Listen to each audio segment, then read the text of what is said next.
Oh my God, Tasneem. It gets so much better. Like so much better. You just have to wait. Okay, and be patient. Hey guys, Tezzy Faye here. How is it going? For today's video, I want to address some complaints first of all. I'm going to address a lot of complaints, but the first one that I want to address is about the audio on these videos. I understand. I get it. I listened with headphones and I was like, ooh, that's annoying. And the complaint was that it's too ASMR-y, and I think I know the solution, and that is that for me to not like do like this. So I'm going to keep my head straight. I'm going to talk straight into the mic, and that way we won't have that problem, I'm hoping. Speaking of complaints, over the past year and a half, I don't know how long it's been, I made like a 3-part video series on relationships and marriage, and one of the common complaints was that you guys want to hear about my experiences. Like, tell us everything, do it. And, you know, you're complaining about hearing from other people and that I wasn't talking enough about my own life and relationship. And truthfully, it's 2 things. One, I don't want to share that part of my life with everyone. I'm not going to be weirdly secretive about it either. Like, oh, he doesn't exist. Like, what husband? Oh, no, I'm single as a very dingle. No. But it's mine. My relationship is mine. My marriage is mine. And I don't want to share. 2, I don't have an extensive romantic history. Like, this is page 1. I could not be a famous singer for that reason. Well, I have a terrible singing voice, and you know, what would I sing about? I failed my finance exam, my parents are gonna be so sad. I broke my parents' heart and my own heart, and they spent... Oh, let's not get into that. Anyway, I succumbed to the demands, and I am making this video for you all, blessing you with my wealth of knowledge. Shout out to all my exes. There's so many of them. I hope they watched this video, and by so many, I mean none. Okay, but I would say, like, I learned through my lived experiences. I learned through other people's experiences. So this is, take what you will, okay? Now, before we continue, I want to take a moment to talk about a sustainable brand that sponsored today's video, Vivaya. Vivaya sent me some of their products before. If you watched another one of my videos, I talked about them, and I love their products. They're so stylish and comfortable at the same time. These shoes are sustainable and eco-friendly. The boots are in the style Rachel, and they're not machine washable like many of the other ones, like the flats, loafers, and sneakers, but they are super chic, and they're made from ethical wool and plastic water bottles. And they're warm enough for winter. They're easy to style. Now, my favorite, gosh, oh my God, I'm a sneakers girl, I'll tell you. I already love the ones that they sent me before. I wear them everywhere, but then they graciously sent me a new pair in a style called Kama, and these are also made from plastic water bottles, so you can throw them in the wash if you need to. These ones also are made of wool, so I'm guessing they're gonna be pretty warm. Aside from that, I did get something new that's not shoes. They sent me a vest made of 100% organic yarn with zero waste seamless technology. It's 96.3% cashmere. Wow, I'm wearing cashmere now at 30. I think I've made it in life. And 3.7% ethical wool. And it makes me feel so fancy and warm. Lastly, I want to show you guys the bag so we can secure that bag, you know what I mean?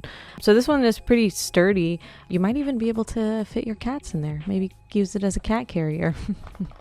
Or a child. And this one is also made from recycled water bottles. It is machine washable, so if they poop, child or cat, you're good. Other cool thing about this is it's double-sided, so you can style it different ways. I would highly recommend to go to their website. Link is in the video description below, and check out their products. You can use the promo code TAZZY to get 20% off for all Vivaya shoes, and until December 15th, they actually will have an extra 18% off for your order. They have free shipping worldwide for orders over $75. They also have free return and exchange within the US. Anyway, back to relationship advice that nobody asked for. And I want to throw this out there. These are my opinions, okay? People on the internet get so angry. Like, bro, these are just opinions. I'm not judging you for doing otherwise. These are just things that I believe in my experience in this moment in time when I'm recording this.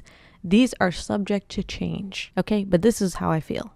I sound like I have no integrity, but I do. All right, so my number one thing is that I don't feel like you should share your relationship too much. It's it's for you. And I think you should treat it as such. You should protect your relationship. I don't feel like you should constantly share every moment or share your happiness all the time with people, because as much as you wish that other people would have a good heart or a good feeling, you don't know what place people are in. And if you're like me, I don't know if you're Muslim watching this. If you're Muslim, you know what I'm talking about, you know, like nazar and all that. Or like if you're not from a culture that believes in that kind of a thing, that, you know, that kind of energy can affect you. People who have really bad intentions can mess with your energy and mess with your relationship. And that's not to say that you should just live in fear all the time, but I think that in society we have come to a place where we are, I saw this word, I think it's a bad word, but exhibitionists, okay? Just constantly exposing everything about ourselves in public. That's how I'm putting it. You know what? I don't know. Okay, maybe that's not the right word, but I see the temptation of like couples wanting to share everything, and like I see a lot of like couple YouTube channels, which I don't judge. I am entertained by those things. I am. And especially if a couple's been like together for a long time. I mean, maybe it doesn't, you know, but I think in the early stages of your relationship, I don't think that you should be sharing stuff on social media or like sharing details about your life, you know, like that. And I think it's kind of funny, actually, side note, some of you guys will be like, oh my gosh, you're so vulnerable and this and that. And I think it's not like funny, but to me, I appreciate that.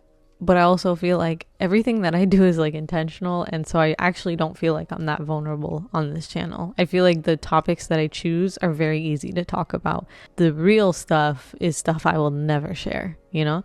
And so anyway, yeah, that's my opinion. I also used to see this, according to this study, like, you know, there's this understanding that couples that post are overcompensating for something or the lack of something. So I try to like Google whether this is legitimate. I found something that said, according to a study, couples who post a lot about themselves on social media are insecure. And I was only able to find one research. I think it's maybe a little bit too early in human history to determine whether that's true or not. I think probably a lot more research has to be done. Personally, when I'm really engaged and present in my life, I'm not on my phone or posting. I might take pictures if I'm having a really great experience and then like post it later. So it's hard to like say, but you know, if you are in a relationship where it's not very good, posting is not going to make it better. And like, you don't have to prove to anybody that your relationship is good.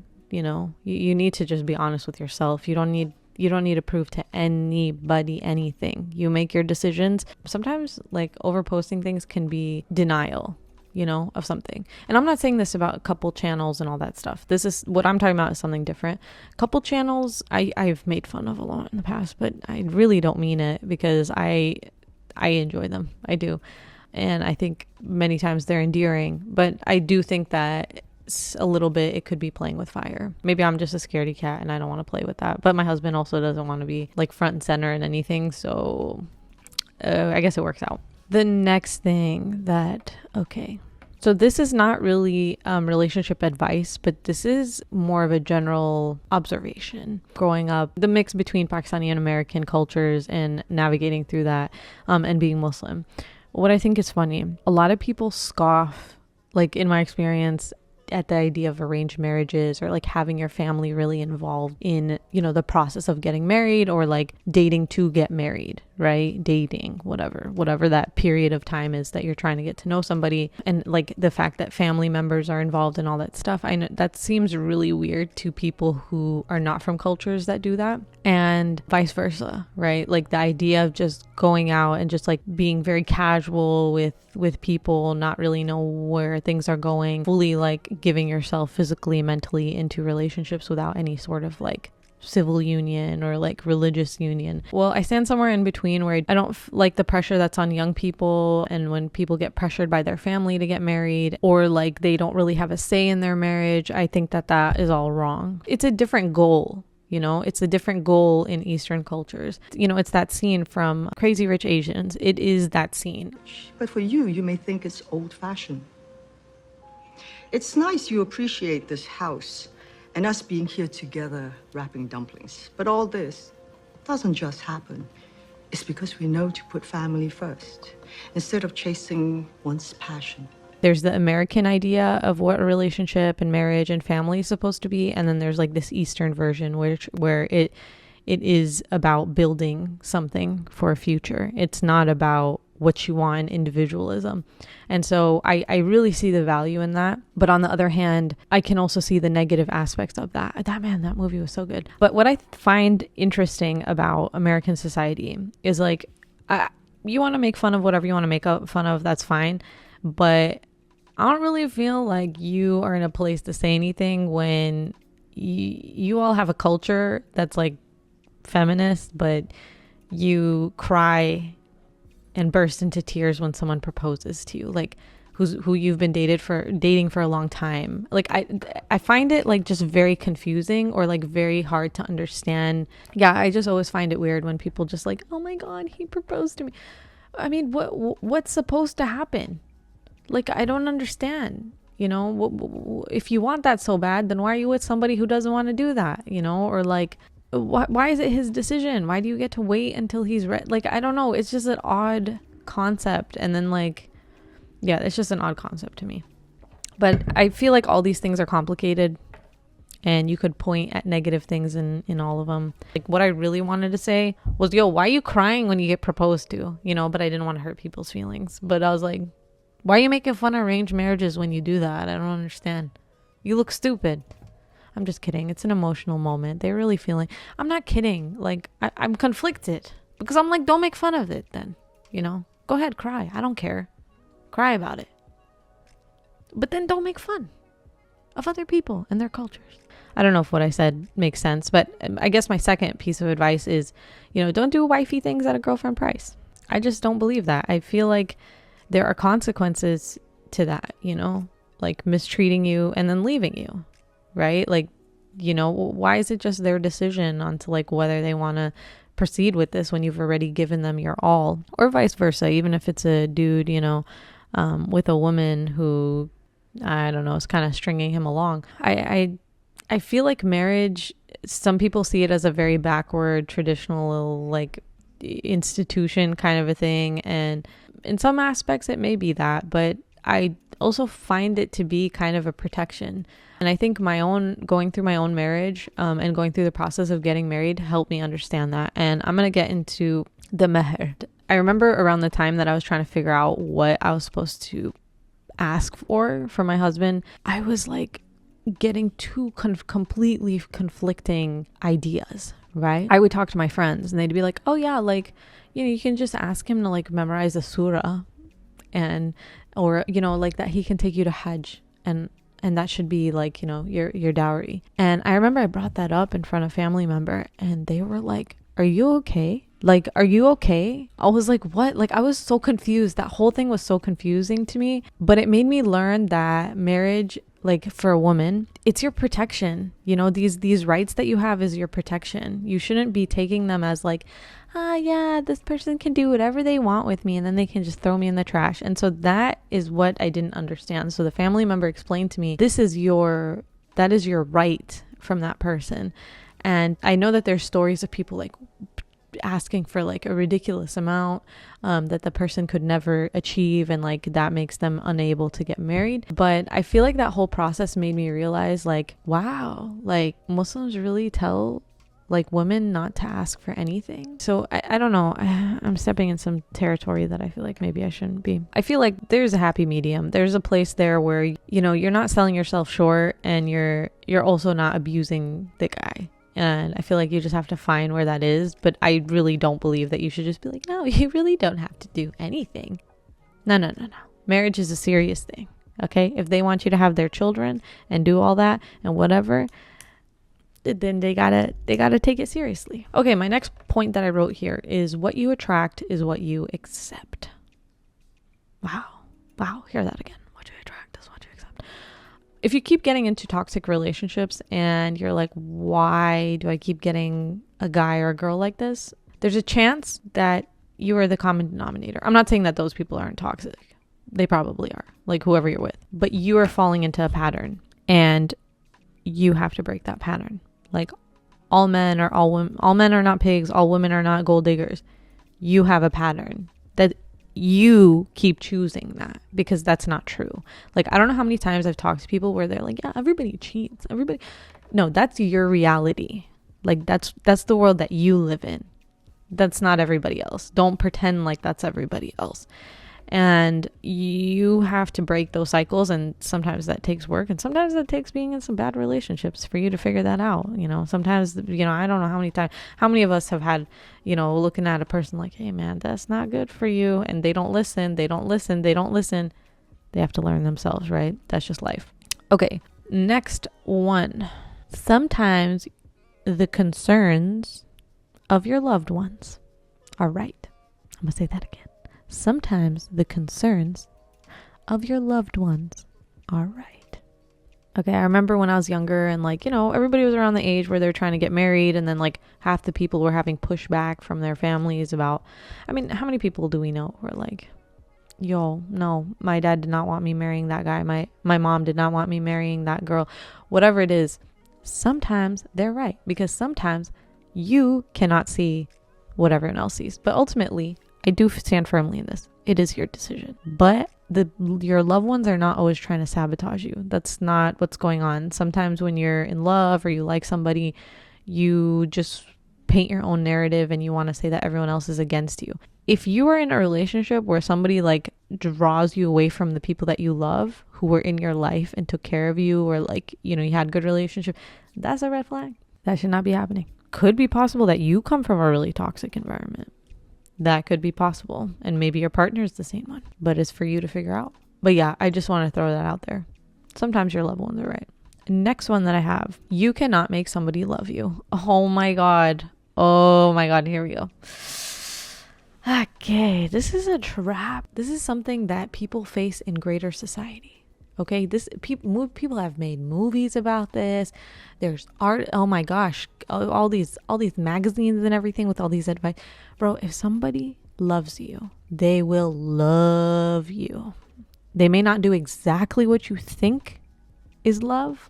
Maybe their love language is different or whatever. Maybe the way they show love is different than how you want to receive it. But you can't make somebody be faithful to you. You can't make somebody care about you. That's a mistake that a lot of people make. I think sometimes some people think that having a baby is going to fix things.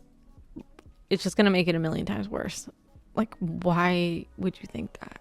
I think what it is that people who are in a relationship with somebody who's not very good to them, they think that maybe having a child will make the person want to be a better person. And that might be true. Maybe the person wants to be a better person once they have a child, but they only want to be a better person for that child, not for you.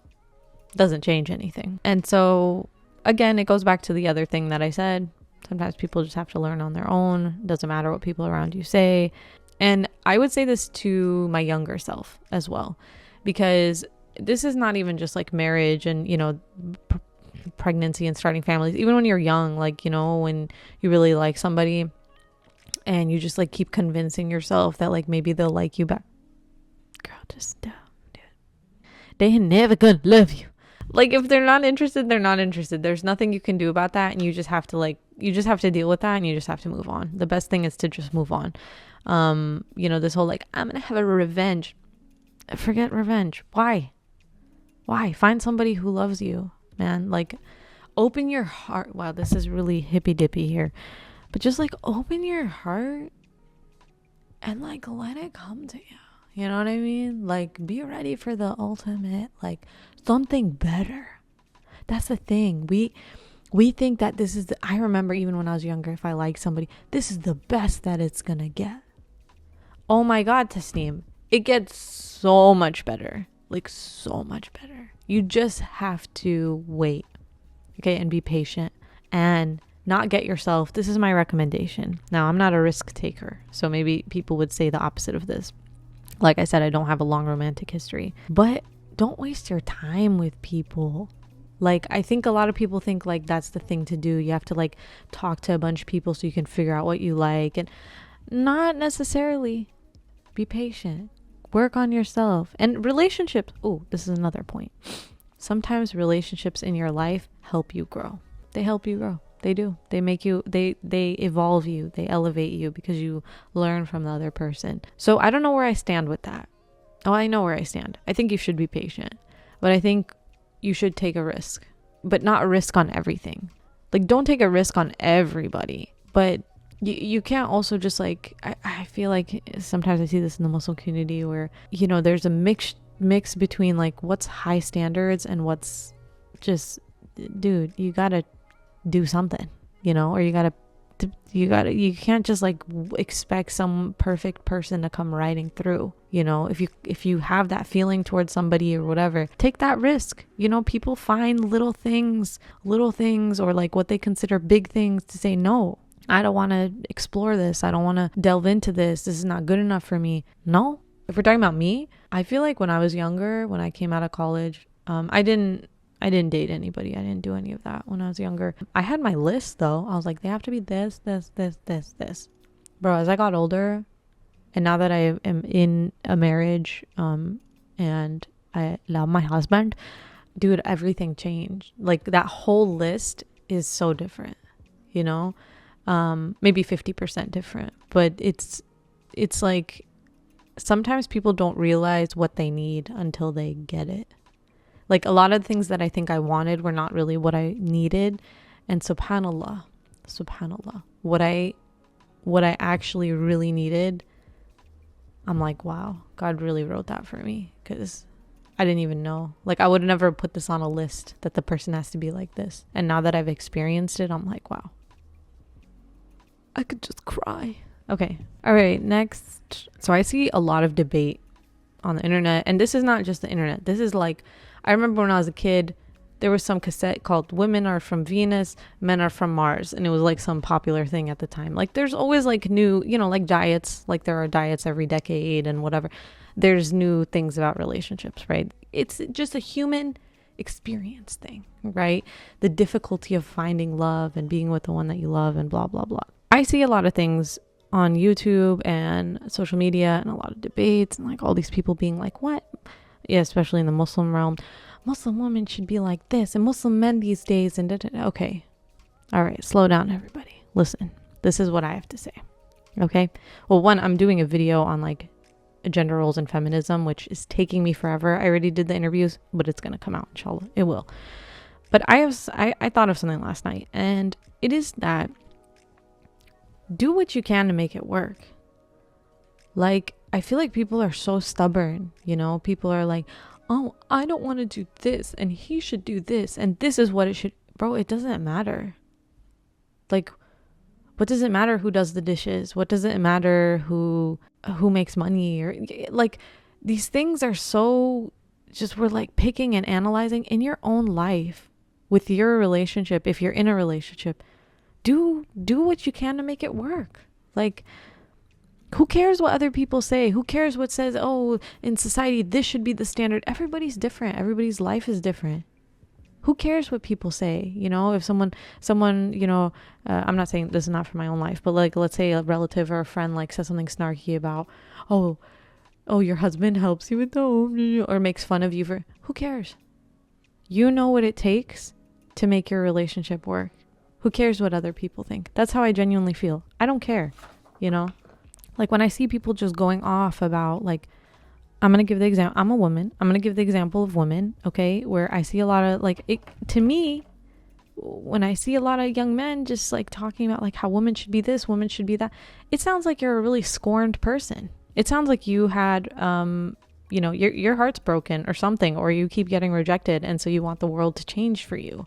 Instead of doing that, you know, focus on what you're doing, because it could be something that's coming off of you that is repelling people, you know, or not making it work. And so I feel like a lot of times we go outwards to say like, you know, blame everything and everybody else. But if you want a relationship and that's what you truly want, and if you are in a relationship and you love somebody, make it work, you know, do what you need to do to make it work. And that means not being selfish. Now, maybe you could be like, Tasneem, you've been married for like 2 seconds. Okay, it's not that simple. Well, I guess we'll find out. I don't know. You have to be two people who want to make it work. And that you don't have like an ego, and you're not like selfish, or like you don't care about like it has to be this way or it has to be that way, you know? Like just do what you got to do. That's my opinion. Okay, on an individual level. Knowing yourself and what you want is, oh my gosh, it's so hard. It's so hard to figure that out. but it's important. A lot of people say they want to be in relationships, they say they want to get married, but they don't actually. So for me, when I was younger, when I was probably in like college, I remember a lot of people used to have boyfriends or when in relationships, and I didn't really do that, and I didn't really get a lot of guys or whatever. And part of it is, I was socially awkward, standoffish, and unapproachable. Those are facts. I'm probably still that way. I'm a lot better now, but like there's something about being around people my age that I get, bro, I do fine. If people are younger than me or older than me, I really don't care. There's something about people my age and socializing or being in a social setting that I just like, I want to just disappear. I really do. I hate it so much. But I've gotten better because I think for the past 4 years, I've gotten way better. But I used to be like super awkward. But yeah, I was very unapproachable, which I'm kind of thankful for because I feel like I didn't waste time when I was younger. Although I used to see other people in relationships and like I kind of felt like I wanted that, I think deep down I did not want it. Because anytime the word marriage came up, I was like, oh, hell to the nah. Like I would just full on just like, my mom would be like, okay, we're going to start matchmaking profile. And I would just like cry. And I was like, why are you doing this to me? This is so embarrassing. Like, leave me alone. And like my parents were trying to do something, like trying to put, get me in front of somebody or whatever. And I just like, I wanted to just not exist. Oh my gosh, I wanted to just hide in a closet and not come out. Like I just hated it so much. And I think now when I look back at it, I'm like, I think I really just didn't want to get married at that time. And so I think it's important that sometimes like we're around people and we think we want to be in relationships and all that stuff, but like when it comes down to it, I think, alhamdulillah, I feel like I got married when I wanted to get married. Like, and I think I was ready to get married. So I think sometimes, just being honest with yourself is important, to not like, be like, everybody has some, but no, it's better to just be ready when you're ready. Now there's benefits to getting married younger, and there's benefits to being in relationships younger, is like you have more energy, you get to grow together, you're more adventurous, you're more excited about life, blah, blah, blah. Getting married older, the nice thing about it is that you're more established, you're more comfortable in life. So like, you guys are probably advanced in your career somewhat.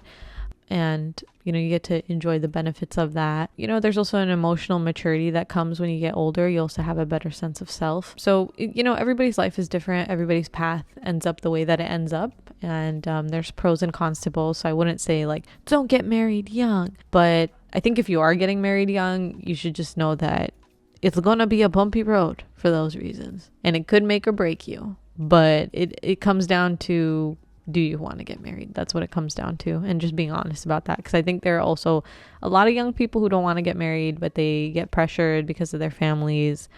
And it's not a very good because then maybe they're unfaithful. Maybe they don't treat each other very good. Maybe they're resentful towards them. So they say really bad things to each other. So yeah. Oh, I have one more advice. Okay. This is a rule that my husband implemented pretty early on. And it's amazing. I'm not gonna lie. And for some people, you'd be like, duh. But I think that the way that you talk to each other is so important. Basically, he was like, we have this rule. We are not going to cuss with each other. Now, I have a few words that I cuss. Okay, it's pretty regular. Like they would still be considered cuss words, but I don't really consider them, like the SH word, I don't know, or the ASS. I don't consider that like super hardcore, but that's like whatever. That's how far I'll go. And so because we implemented that early on, like even when I'm so angry, bro, I'm so well trained to never cross that line. I think the way that you talk to each other is really important. Yeah, because words are something you can't take back once you say them. Finding ways to like, make sure that in your everyday life that you don't cross certain lines. That way, when you're really emotional and you have like no inhibitions, you still don't cross those lines because you're trained not to. I think, respecting each other is really important. And I think that goes into it. Whether you're in front of people, whether you're alone, I think speaking to your significant other with respect is really, really, really important in having a good relationship. So anyway, those are my tips. And wow, Sneem. Was I doing this the whole time? I hate myself.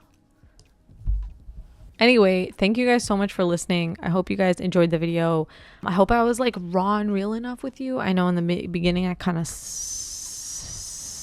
struggling a little bit. I was struggling. Thank you guys so much for watching. As usual, you guys are the best. We're wrapping up the year. I'm going to try and get that really good video out before the end of the year, inshallah. And, I'm trying to figure out strategy for next year. We have maybe like 2-3 more videos to be posted in December. And then, then I got to figure out what I want to do. You guys tell me actually in the comments below.